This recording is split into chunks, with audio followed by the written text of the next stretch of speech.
12월 26일 전격적인 대공습 작전이 성공하자 크게 환호하던 미 전략 공군과 달리 전광석화 같은 공습에 완전히 농락당한 북베트남 반공군은 절대절명의 위기가 온 것을 느끼고 있었습니다. B-52 폭격기들의 동시다발적 공습에 제대로 대응하지 못하고 마구잡이로 발사된 SA-2는 무려 120발이 넘었으며 지상에서 격파된 수량도 상당했는데 샘을 조립하고 공급해야 될 무기고까지 폭격에 노출되면서 아슬아슬한 상태였던 샘 공급망은 마비돼 버렸죠. 이런 상황이 지속된다면 북베트남 반공군이 자랑하는 불굴의 투지도 무용지물이 될 것이며 불과 며칠 안에 북베트남의 모든 기반시설은 초토화될 것입니다. 벼랑 끝으로 몰린 북베트남 수뇌부는 평화협상에 복귀할 테니 폭격을 중지하라는 제안을 합니다. 북베트남이 제안한 평화협상 재개 시점은 2주 후인 1월 8일이었죠. 승기를 잡은 것으로 판단한 닉슨 대통령은 이것이야말로 전형적인 시간 끌기용 꼼수로 단정했으며 일주 후인 1월 2일까지 평화협상에 복귀하지 않는다면 폭격은 계속될 것이라며 북베트남 측을 몰아붙입니다.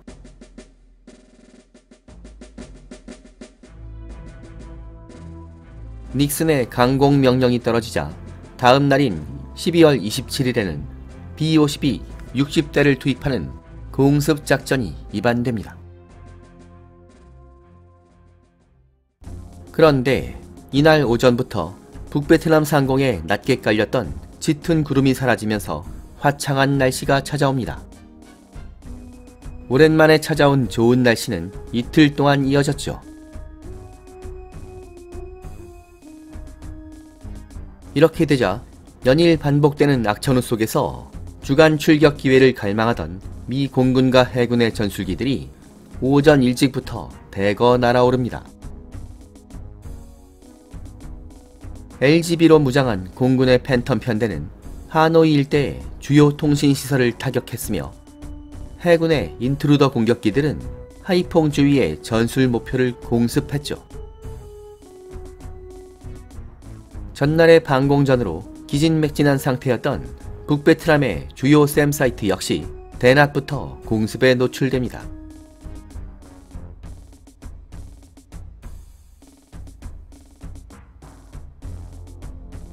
갑자기 기상이 호전되면서 미군기들이 대낮부터 날아들자 북베트남 반공군은 제대로 대응하지 못했으며 손상된 활주로를 박차고 날아오른 미그 21 몇 대가 요격전을 전개했죠.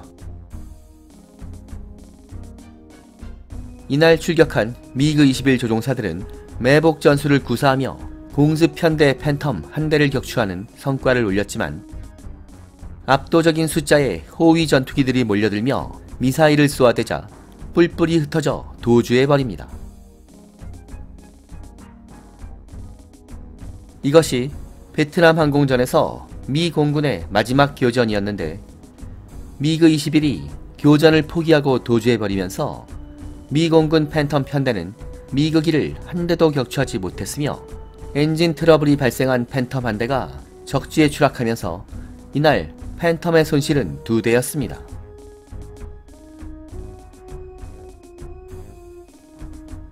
미 공군 입장에서는 7년 8개월 전이었던 1965년 4월 벌어진 최초의 공중전에서 썬더치프 2대를 손실했지만 미그를 한 대도 격추하지 못했던 상황이 마지막 공중전에서도 그대로 재현되는 개운치 못한 상황이 발생했던 것입니다.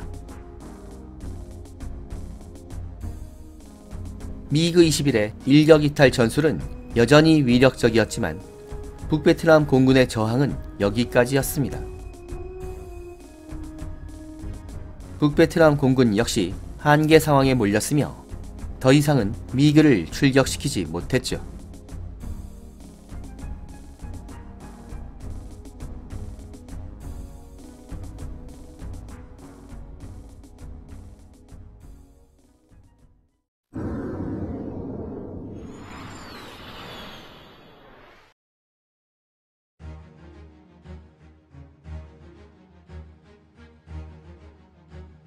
미 전술기들의 주간 공습이 끝나고 어둠이 찾아오자 이번에는 B-52 60대가 하노이 방면으로 접근합니다.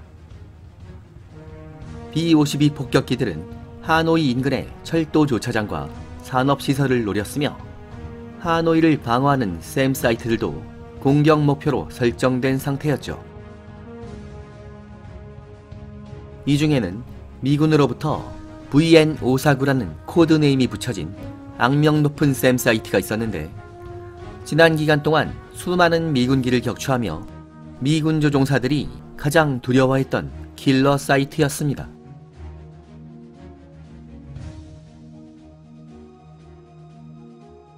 전날 밤 치열한 방공전을 치룬 북베트남 주요 샘 사이트들은 설상가상으로 대낮부터 공습에 시달리면서 전열을 정비하지 못한 상태였으며 응전 능력은 바닥까지 떨어진 상태였습니다.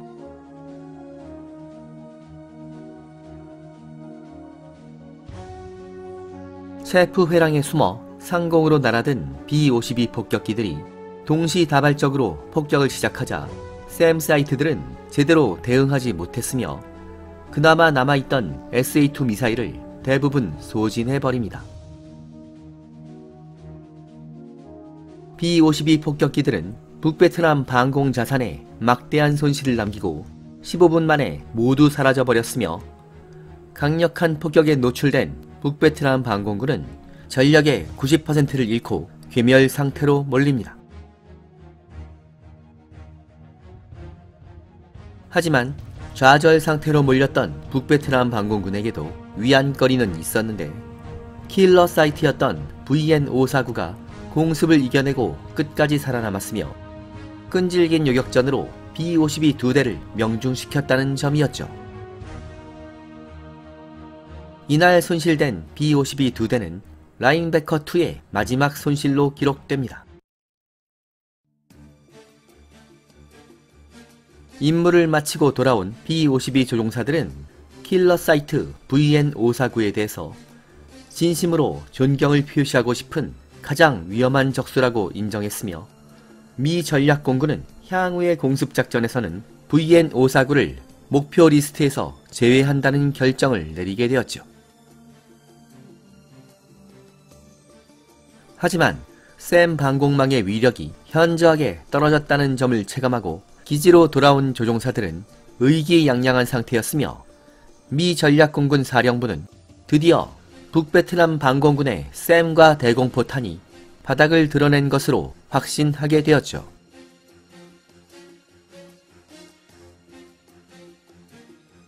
한편 유일한 희망이었던 샘 방공망이 복구 불능의 마비 상태가 되자 북베트남 수뇌부는 고민에 빠집니다. 현실적으로 볼 때 최선의 선택은 자존심을 굽히고 미 정부의 평화협상 요구안을 받아들이는 것이었지만 강경파 리더였던 레주어는 빠른 결정을 내리지 못하고 있었죠.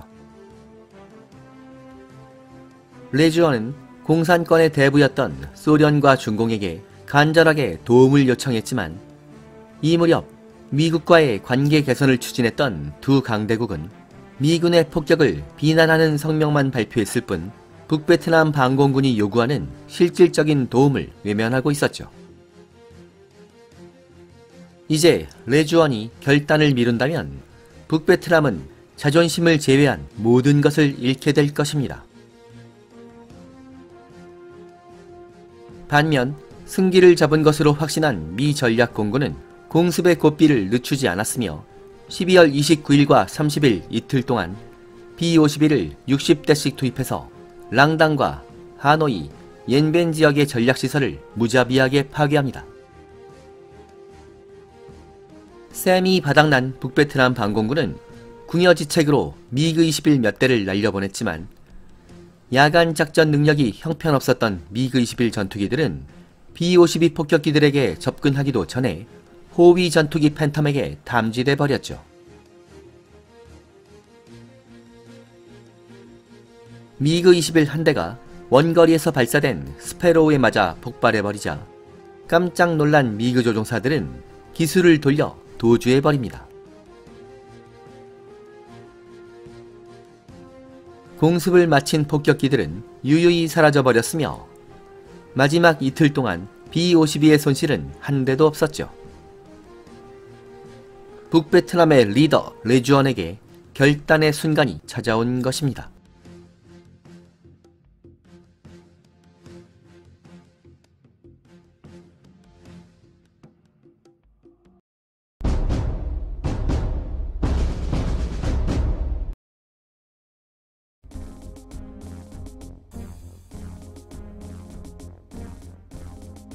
(12월 30일) 새벽, 북베트남 정부는 미국의 요구 조건을 무조건 받아들이고 즉시 협상에 복귀한다는 발표를 했으며 물밑 라인을 통해 미국 측에 공습 중지를 요청합니다. 드디어 북베트남이 굴복한 것으로 판단한 닉슨 대통령은 루트 팩6에 대한 폭격을 중지한다는 명령을 내렸으며 이것으로 10하루간의 혈전 라인베커2는 공식적으로 마무리됩니다. 미 전략공군은 초반의 전술 미스로 다수의 B-52를 잃었지만 오류를 인정하고 신속하게 전술을 변경하면서 세계 최고 수준으로 평가받던 북베트남 방공망을 완전히 무너뜨린 셈이었죠.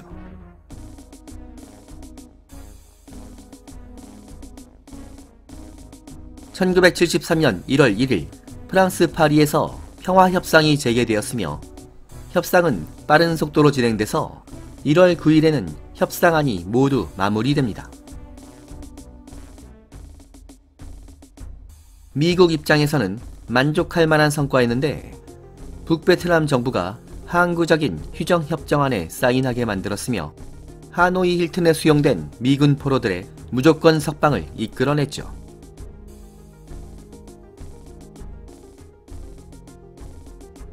닉슨 대통령은 미국의 체면을 지키면서 베트남 전쟁에서 명예롭게 빠져나갈 수 있는 길이 열린 것에 만족했으며 드디어 베트남에 평화가 찾아왔다고 선언합니다. 미국이 주도하는 협상안에 사인해야 했던 북베트남은 자존심을 구겼지만 나름대로는 소기의 성과를 얻어냈는데 비무장지대 이남에 진출한 북베트남군의 철수를 거부하고 현 점령지를 인정받았던 것입니다. 하루빨리 협상을 마무리하고 전쟁에서 빠지기를 원했던 미국은 북베트남의 점령지 유지 조건을 받아들였으며 협상이 모두 마무리되면 베트남 전선에서 미군의 전면적인 철수를 약속했죠. 미 행정부는 북베트남을 굴복시켜 휴전 협상을 마무리하고 미군이 명예롭게 철수하는 것이라고 선전하고 있었지만 초강대국 미국에게 있어서 정신 승리에 불과하다는 점은 애써 외면하고 있었습니다.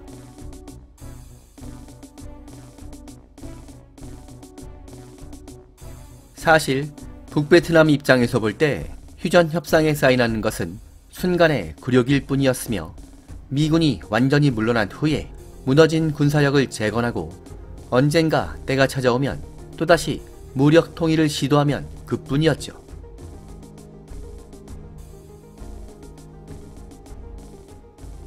평화협상이 급속도로 진전되자 휴전협상 과정에서 철저하게 배제된 남베트남 정부는 크게 실망합니다. 북베트남의 행태로 볼 때 이런 불안한 휴전 상태는 언제든 깨질 수 있을 것이며 미군이 완전하게 철수한다면 향후에는 남베트남군 홀로 싸워야 한다는 것을 의미했죠.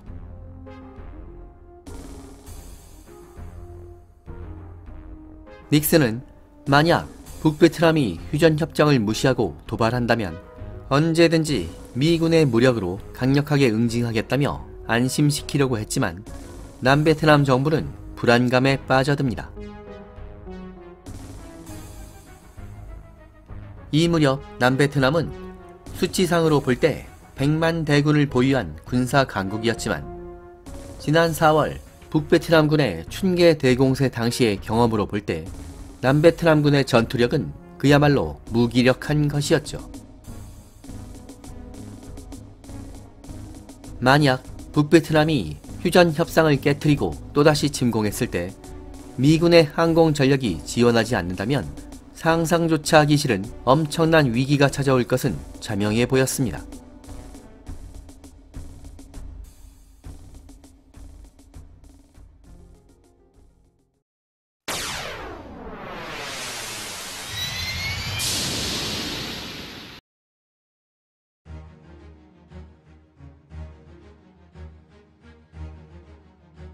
(1973년 1월 28일) 휴전협정은 최종 타결되었으며 북베트남은 일체 군사행동을 중단하고 포로 석방 절차에 들어갑니다. 이와 동시에 미군과 한국군은 베트남 전선에서 완전한 철수를 시작했으며 이제부터 남베트남의 방위는 오로지 남베트남군이 맡게 되었죠.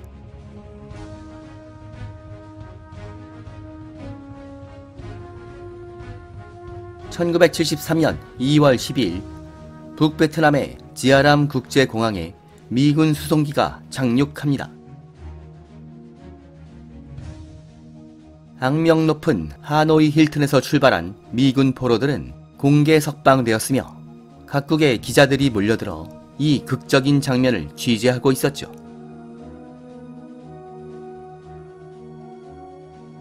이 중에는 8년의 세월 동안 수용 생활을 했던 조종사도 있었으며 불구가 된 몸을 이끌고 자유를 찾게 된 조종사도 있었죠.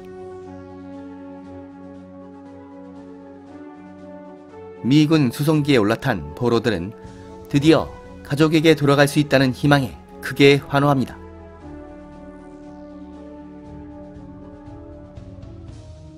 (1973년 3월까지) 포로들이 모두 석방된 후 고국으로 돌아오면서 10년의 세월 동안 미국의 발목을 잡았던 베트남 전쟁은 마침내 끝난 것으로 보였습니다.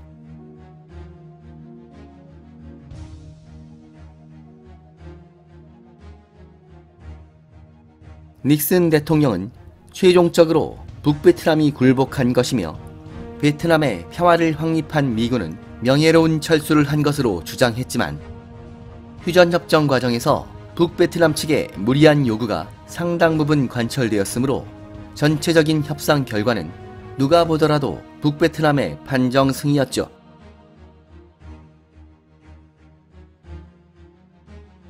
휴전협정이 마무리된 후 일체의 군사행동을 중단하고 숨 고르기에 들어간 북베트남 정부는 라인베커2 기간 동안 B-52 폭격기를 38대나 격추했으며 심각한 손실을 견디지 못한 미 행정부의 간절한 요청으로 휴전협상이 타결되었다고 주장했는데 특히 포로만 석방해준다면 베트남에서 완전히 철수하겠다는 미 정부의 요청을 받아들여 인도적인 차원에서 포로 석방이 시행되었다고 발표했죠.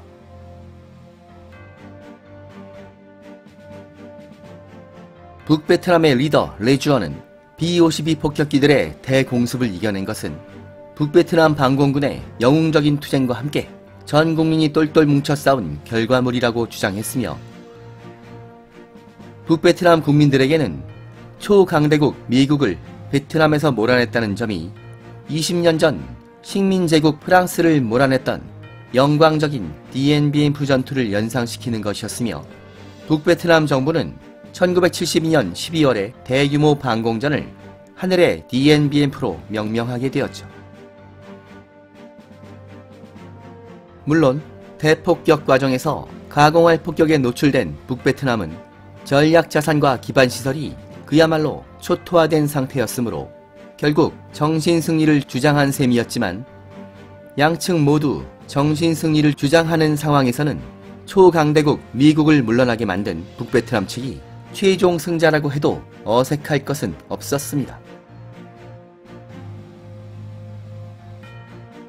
이렇게 해서 미국의 베트남 전쟁은 드디어 끝나게 되었죠.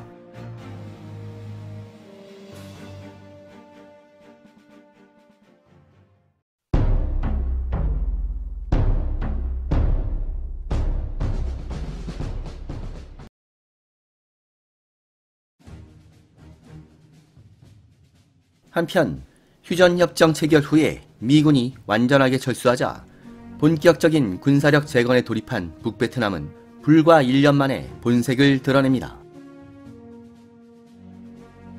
1974년부터 북베트남군은 소규모 도발을 반복하며 탐색전을 시도했는데 최전선의 남베트남군은 이런 소규모 도발에도 제대로 대응하지 못했으며 마치 모래성처럼 무너져 버렸죠.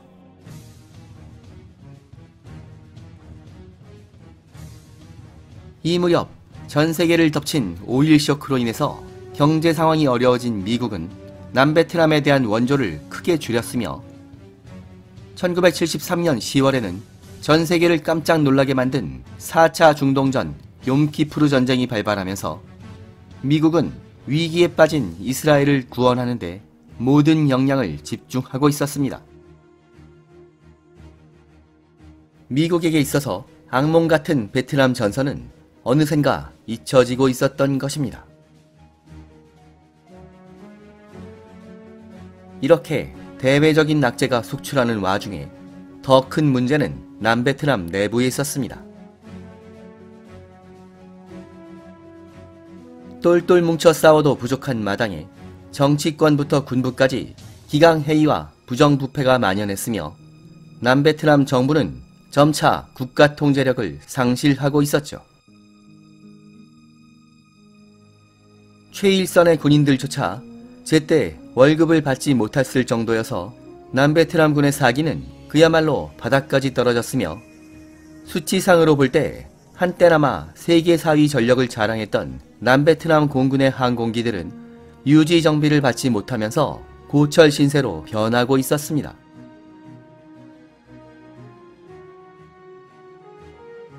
라인베커 기간 동안 엄청난 손실을 입었던 북베트남은 국력 재건에 10년은 걸릴 것으로 판단했으므로 1980년대가 되어서야 남침 통일이 가능할 것으로 판단하고 있었지만 불과 1년 만에 상황이 급변하자 본격적인 남침 시도를 결심합니다. 1973년 11월부터 북베트남군의 도발 강도는 점차 강력해졌으며 전선의 남베트남군이 속절없이 무너지고 있었지만 미 행정부는 비난 성명을 발표하는 정도 말고는 별다른 반응을 보이지 않고 있었죠. 이 무렵 강경파였던 닉슨 대통령이 워터게이트 스캔들에 휘말려 정치적으로 커다란 위기에 몰려 있었는데 이것은 남베트남에게 있어서 또 하나의 불운이었습니다. 몇 차례 탐색전 결과 이제 미국이 베트남 전선에 개입하지 않을 것으로 판단한 북베트남 정부는 본격적인 남침을 시도합니다.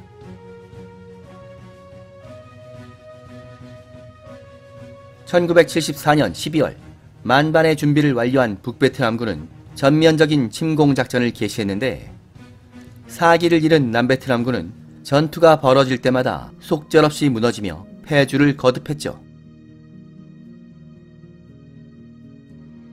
북베트남군의 진격 속도는 스스로의 예상을 초과할 정도로 빠른 것이었으며 그야말로 파죽지세로 돌입하는 북베트남군은 불과 6개월 만에 남베트남의 수도 사이공을 완전하게 포위합니다. 최종적인 철수를 결정한 사이공의 미 대사관에는 공황 상태에 빠져 탈출을 시도하는 사이공 시민들이 구름처럼 몰려와 도움을 요청했지만 이들 대부분은 베트남을 떠나지 못하게 됩니다. 1975년 4월 30일 북베트남군 최선봉의 전차 한 대가 남베트남 대통령궁에 정문을 밀어붙이고 돌입하면서 수많은 북베트남군 병사들이 뛰어들어 드디어 북베트남 국기를 휘날리며 최종적인 승리를 얻어냈죠. 남베트남은 너무나 허망하게 패망해버렸으며 길고 길었던 베트남 전쟁은 드디어 종료됩니다.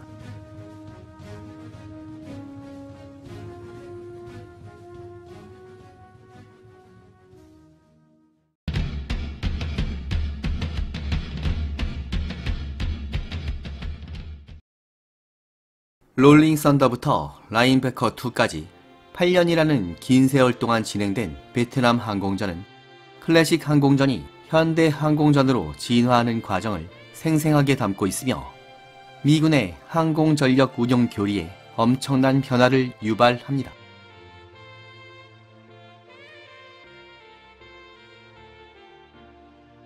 비록 베트남 항공전은 미군의 항공 전력에 있어서 흑역사라고 해도 과언이 아니었지만 미군은 베트남 항공전의 교훈을 바탕으로 전술과 무기 체계를 더욱 발전시켰으며 세계 최강의 군사 강국이라는 위치를 지킬 수 있었습니다.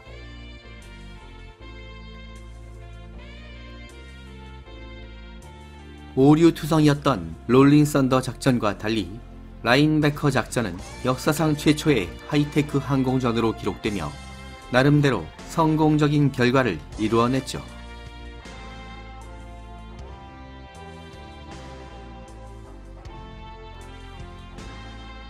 전쟁 기간 동안 수백 명에 달했던 조종사 포로들은 미 행정부에게 엄청난 스트레스가 되었으며 미군이 향후의 전쟁을 수행하는 데 필요한 전술 교리를 대폭 수정하는 계기가 됩니다.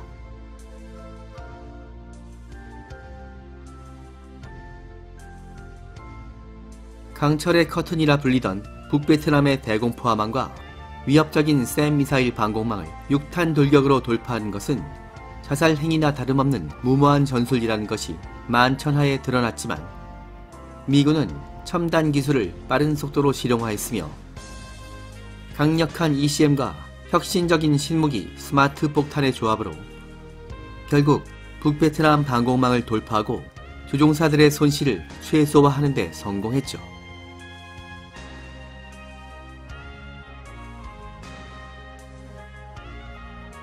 베트남 전쟁이 끝난 후에도 미군의 혁신은 계속되었으며 1991년의 걸프전에서 정점에 달합니다. 어둠 속으로 날아들어 정밀 타격을 가하는 스텔스 폭격기는 미국이 개발한 최첨단 무기의 절대적인 위력을 증명하며 전 세계를 놀라게 했습니다.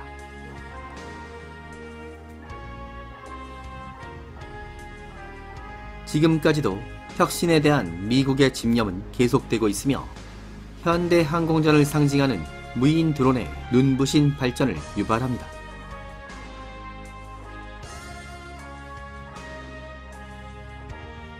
베트남 전쟁에서 창설된 미 해군의 탑건은 조종사들의 공대공 능력이 얼마나 중요한 것인지를 실전에서 증명했지만 베트남 상공의 공대공 전투에서 체면을 구겼던 미 공군은 전쟁의 교훈을 바탕으로 반성 모드에 들어갔죠.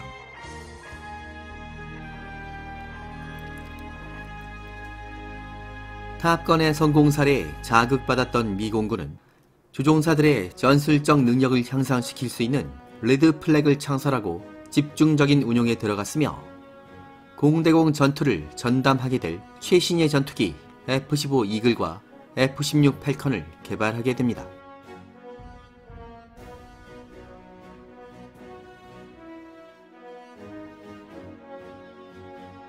한편 북폭이 시작될 무렵까지 존재감이 없었던 북베트남 공군 조종사들은 놀라운 투혼을 발휘하며 미국기를 몰고 날아올라 막강한 미군의 항공전력에 대항했는데 중과부적의 상황에서 큰 손실을 입었지만 상당수의 미군기를 격추하며 베트남 항공전의 한 축으로 손색 없는 활약을 했었죠.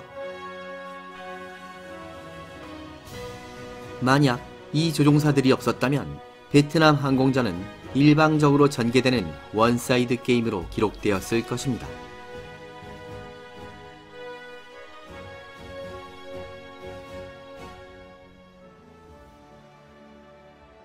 (2001년) 불타는 하늘의 홈페이지를 통해서 베트남 항공전을 진행한 적이 있었는데 이 무렵에는 롤링 썬더 작전까지만 진행되었으며 근거 자료나 서적들이 제한적이어서 지금 기준으로 볼 때는 잘못된 내용이 많았습니다.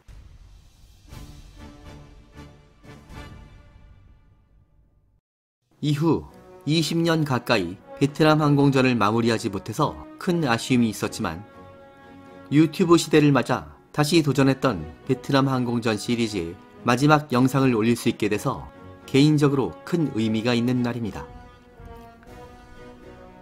2년이 넘는 긴 시간 동안 아낌없는 격려와 응원을 해주셨던 항덕님들께 깊은 감사를 드립니다.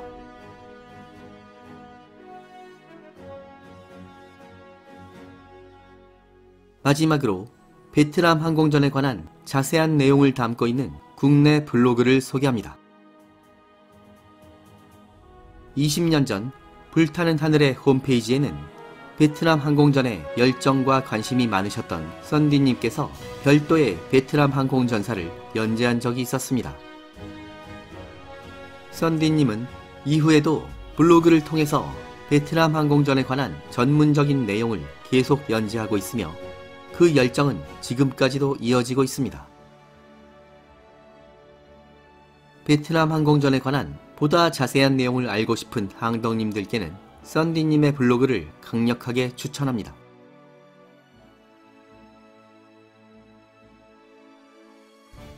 이렇게 해서 불타는 하늘의 베트남 항공전은 최종적으로 마무리됩니다.